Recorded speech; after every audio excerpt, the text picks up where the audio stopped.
Let's go. Hello, everyone. Assalamu alaikum to all, and welcome back to another amazing episode of the Future Jobs podcast show. I'm your host Fahad Jobswala, and I'm student at Rehan School. Today, I'm joined by Omega M. Obermiller, a fast-rising closer at STS who began her journey just months ago as a DM seller. In under half a year, she transitioned into high ticket closing, now training under industry leader Valentin Jonger.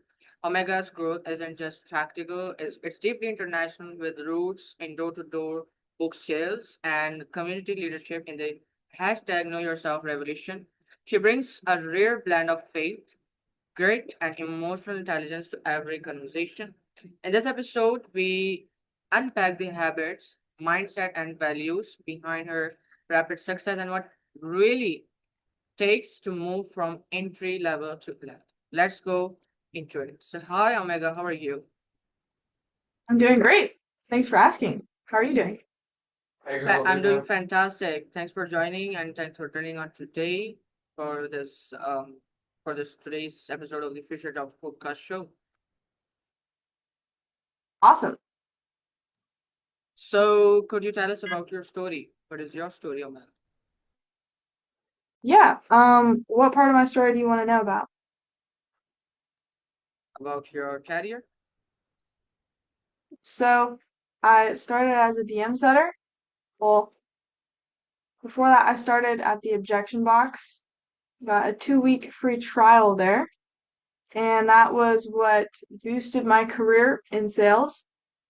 I had originally done door to door, and when I learned about the high ticket space, I was like, wow, this is way better than door to door because what I sold door to door was mostly religious books that nobody wanted. Like, nobody was thinking in their house, oh, gee, I hope that someone would come by my door with religious books. Very rarely was that the case. And so when I learned about high ticket sales and that the people here already want the product, that you can work from home, not knocking doors in the sun while it's scorching hot, and that the products are worth way more and that you get way more commissions, I was like, ooh, this is the career path I want to go down. So I joined the objection box, got involved with them, and then I invested in coaching with Kieran Humphreys, and he taught me DM setting. And then he also referred me to a DM setting offer with Stefan Masnikovic, and the sales manager there at the time was Valentin Younger. And so I started as a DM setter there in December, and then all the way up until April, I was doing DM setting.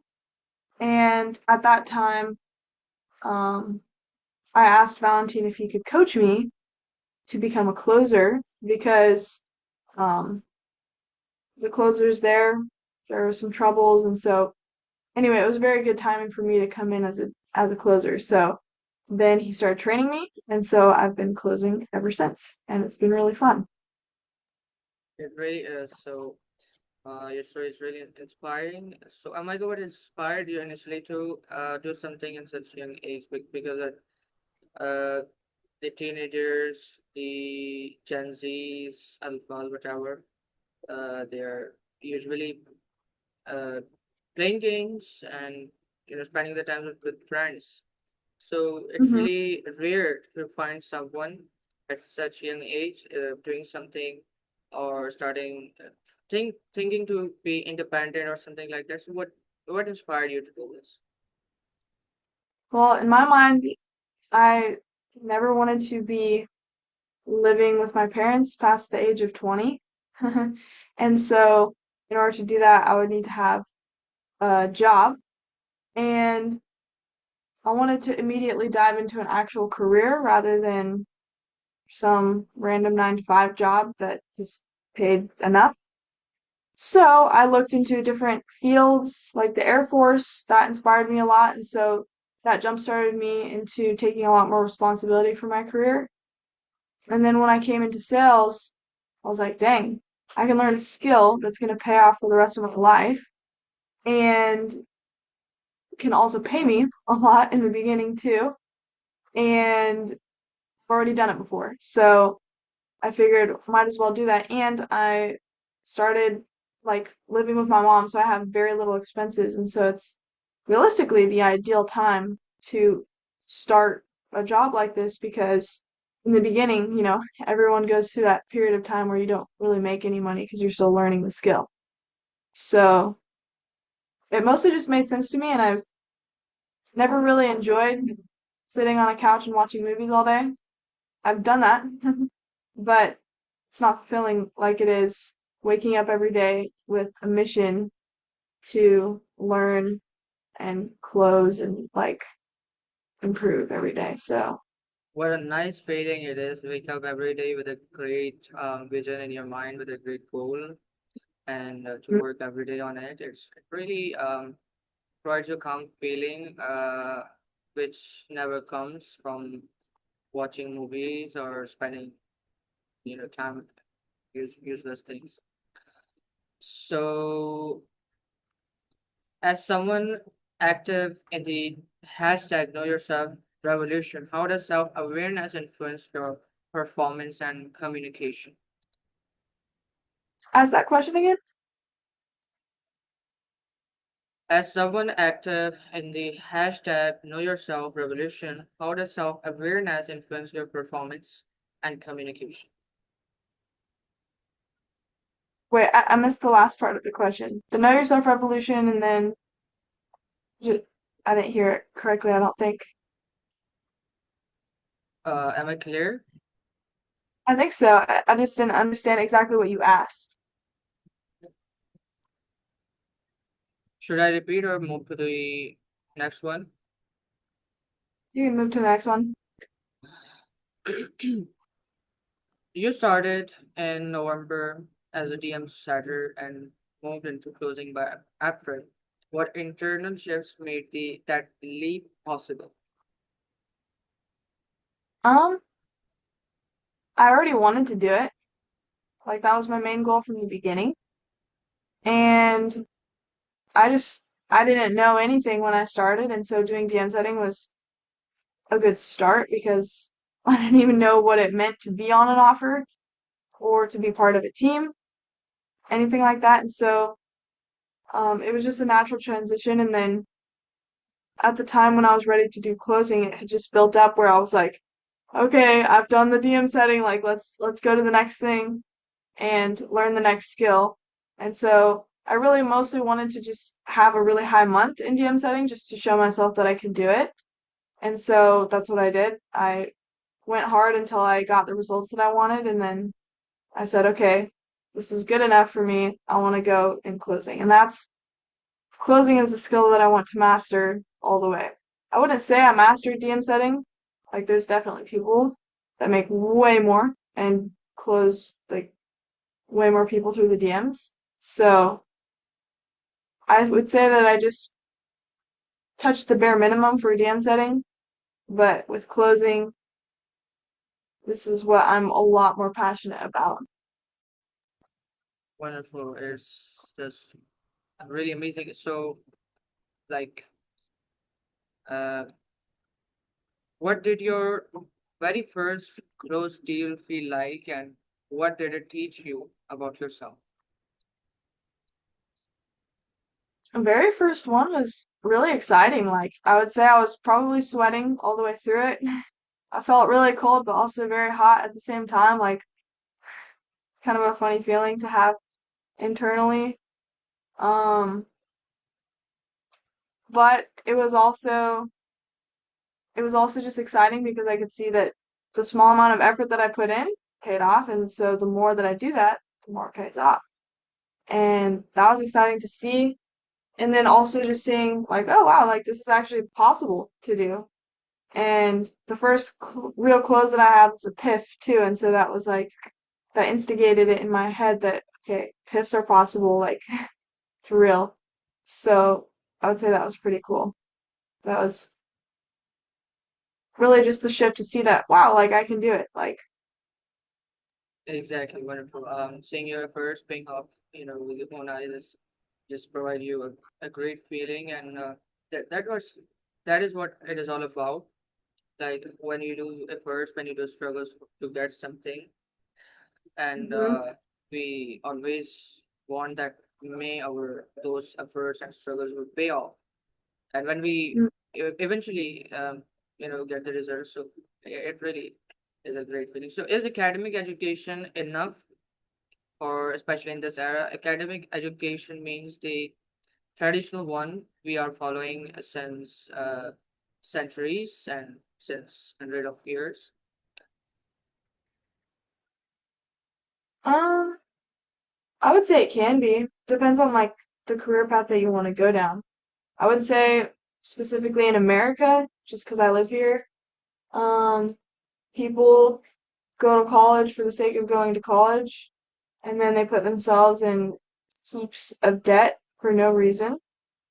And I'll be honest, like sometimes I'll feel like I'm not progressing fast enough as a young person. Like I'll see all these other people going way faster than me, but then at the same time, it's like, well, I'm not going in debt at least, and I'm slowly getting a skill that probably by the end of 4 years, for a fact, is gonna have I could have paid for college. And a lot of people that go through the education system, they get a degree that they actually never use. Right? Some of them do, but like a lot of people don't use their degrees. They get something in like a degree in art, and you can't make a lot of money through that, and then you've spent $60,000 on a career path that's gonna take you 60 years to pay back. So it depends. Like if you want to be a doctor, it makes sense. You definitely got to go through the education system. Um, but to me, it makes more sense to learn either a trade through trade school, join the military, or learn an entrepreneurial skill.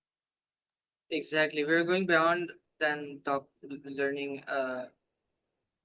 You know, having that such kind of education which can help you to become a doctor and a scientist. That we're just going beyond that. We are now living in an era where everyone wants to be an entrepreneur, where everyone wants to learn AI skills. So Mm. it's now important to maybe if people will take AI skills and include that in the academic education and teach both things, the traditional education and the AI skills and the other entrepreneur skills, which is very important. So maybe that would be a great thing. What do you think? Yeah, I agree. 100%. Okay, so what mindset habits helped you go from starter to closer in less than 6 months? I actually think I could have done it faster. The first month, I didn't put any mindset into it. I was traveling the whole month and I barely spent 2 hours a day doing jam setting and I didn't even do it right. So the commissions I got, actually, I wasn't really supposed to get those commissions all the way. The second month, I realized that I sucked at it, and so I invested in myself doing the DMsetting.com trainings with Chris, and there I learned a lot. And so it was in late February, early March that I had the success as a DM setter that I wanted. And just as soon as I reached that, I thought, okay, so I can do it if I try hard enough. Now I want to do closing. Just because I don't actually enjoy DM setting that much. I did in the beginning because it was easy, but I wanted to challenge myself to something different, something harder, but also I enjoy talking to people and I enjoy being on camera and thinking faster, right? Like with the DMs, I could procrastinate a lot, but when you're on a call, it's like you gotta go. So because of that, I enjoy that and it's helped me communicate a lot clearer. Like if you saw a video of me talking back in November or if we did this interview Yeah, back then, it would be bad. exactly. That's what I like, that you're on camera, you're talking with people, you're not a typical shy person. And Uh-huh. it is very Same to you. important when you're doing something to be on camera, So do not shy, because after that you are definitely gonna have some interviews and some other sort of things. So it's really important to be on camera to share what you are doing with other people. So Mm-hmm. Omega, as you're doing such a great, your wonderful job, and and not every teenager is doing that. So Mm-hmm. what do you get most, and what do you experience most? Criticism or support? To be honest, support.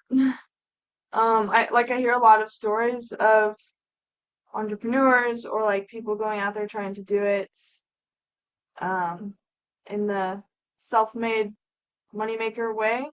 I hear like that they receive a lot of criticism and things like that, but for me, like my family, they don't really support college that much either. Uh they they think it's dumb to go to college for a degree that you're not sure you want to learn. It's like in the future I might still do that, but I don't have any intention on being a doctor or a chiropractor or something like that. So my parents are supportive, and then I've grown up just with really good friends as well who are really supportive. My partner is supportive. I have good training, right? Like Valentine Younger, he's really, really supportive in training. And then even like the people on my offer, Stefan is also a good um, like business owner. It's encouraging to work with. And then the outside world as well, I've really only had encouragement from everybody. So that could just mean that I'm not pushing hard enough, right? Like there's a point where it's everyone's yay, yay, yay, but then you reach a point where you're going so hard that people are like, what are you doing? And then after that, you reach the success and everyone's like, wow. So it could just be one of those, but so far I haven't reached that level of criticism. It's wonderful that you haven't reached that and you have such supportive family. It's a blessing itself, you know. Yeah, Uh, 100%. 100%. exactly. So you say God first. How does that hmm belief show up during tough conversations, rejections, or high stake moments? Well, I always know that I have God on my side. So, like, I would say that just every morning and every night when I talk to him, it it's like motivation. And also in the beginning of my career, when I was first investing in myself for the DM setting training, I would sell books door to door to earn money for it. And a lot of the books that I sold were religious books, so they were talking about God. And so it was always just a habit to pray before every door that I would go to and everything. And it was interesting because I would pray certain prayers, like asking God for wisdom about like if I should be investing in myself for this training that I did. And so I asked him like, okay, if it's your will, like let someone on this street that I'm knocking doors on donate $100, which was to finish my goal. And it was interesting because right after I prayed that, that happened, and I was like, okay, so God is on my side with this. And so a lot of the times when I face any challenges or like I want to give up, it's really good to know that like ultimately God wants me to be here for one reason or another. And I've already seen that being a closer and a DM setter that I've been able to impact a lot of people in a lot of locations. And as I progress in my career, that number is only going to get bigger and bigger, and the impact that I can have is going to get bigger too. So it's pretty inspiring to have God on my side. Exactly, exactly. It's another blessing itself, again, because when you have God with you, then nothing can stop you to be successful in your life. So, um, Mhm. how do you approach sales conversations without compromising who you are? Um,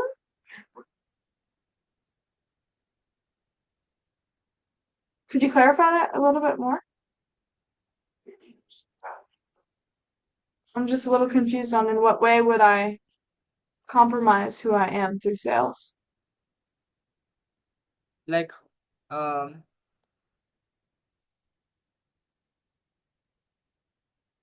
Well, I guess what I it's could like say is that it's well, sorry. I guess what I could say is that like in sales, the way that I've been trained by Valentine, also some other people too, is that there's really no reason why I would compromise myself for any reason. And so the mindset that I go into it with is that I want to help them. I want to find the truth. I'm not here to manipulate anybody into anything that they don't need or that they don't want. And so at the end of the day, like I can be pretty confident in what I'm doing and I don't have any guilt. Like I don't feel like I'm compromising my own standards anyway. If anything, it's raised my standards for myself because in order to help other people become better, like I need to be better myself because I can't ask these people to make huge investments on their behalf if I haven't done that for myself. And if I can't, do things for my own career, get up every morning, go on runs, like do the things that I would want them to do, then like what does that say about me? So if anything, it's pushed me to have higher standards for myself. It's really amazing. So, when you were in your academic education, like when you were doing your school, typical, uh, your ongoing school. So, Hmm. what was in your mind at that time? What did you want it to be? I wanted to be a when I grew up, I just wanted to like deal with animals. So part of the reason why I wanted to join the Air Force before was because I wanted to be a dog handler. So I wanted to be the one of the ladies that trains the canines to go out and sniff drugs and all that stuff. I always wanted to like work with animal control or not exactly as a vet, but maybe like a rescue center. So I actually always wanted to work with animals as a kid, but sales worked out better, I guess. Oh, I grew Exactly. up on a farm too, so I was with a lot of animals. Okay, that is the reason I just was about to ask that you have any personal interest with animals, but you just mentioned that you grew up with a farm, so that's why you're attached to animals. That's really wonderful. Yeah. So, uh, have been have there been moments where emotion almost overtook your logic in a sale, and what did you do? Yeah, there was one time when I didn't I didn't get to the truth of this guy's reality. I didn't actually understand what was going on for him. And at the end, he wanted to think about it. And to me, it didn't make sense why he would want to think about it. And so it ended up basically me arguing with him in a sense. It wasn't exactly arguing, but it was sort of on the verge of arguing. And then at one point, I was just so frustrated that he wouldn't change because, like, he was holding back. I could see that he could change his life if he made that decision, but I was attached to that outcome. Like, I wanted him to change his life more than he wanted to change his life. And so, I definitely cried on that call and after the call. And so it did not close, as you can imagine. But it was a good learning lesson for me because it helped me see that like it doesn't matter how much I care about them if they don't care about themselves. So the main goal for me now is that they see the value of their own life and what their situation really looks like. And if they can see it, then they have a reason to buy. But if they don't, then it's not really a fit for them and they're not ready and it like that's on them. That's you can't do anything about that. Exactly. What do you hope people say about you, your clients, your mentors, and your community 10 years from now? What do what? What do What do you hope people say about you, your clients, your mentors, your community 10 years from now? Oh, 10 years from now, what do I hope they'll say about me?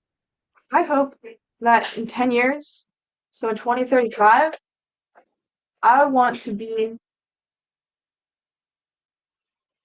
I would want to be a mentor for other people. So like in the same way that we have all these sales leaders that we look up to and these experts in the field, I want to become good enough that I can also play a role in another young girl's life to help her um, ultimately like change as a person, become better, become good at sales, be able to know how to connect with people, how to have a conversation, things like that. Like I want to be able to be on the same level as all these people. And that's not just because I want to be on that level, but it's because being on that level reflects the kind of work that I would have put into myself, right? Like nobody can get to the standard of like Valentine or Bill Walsh or like all these salespeople without putting in an immense amount of work.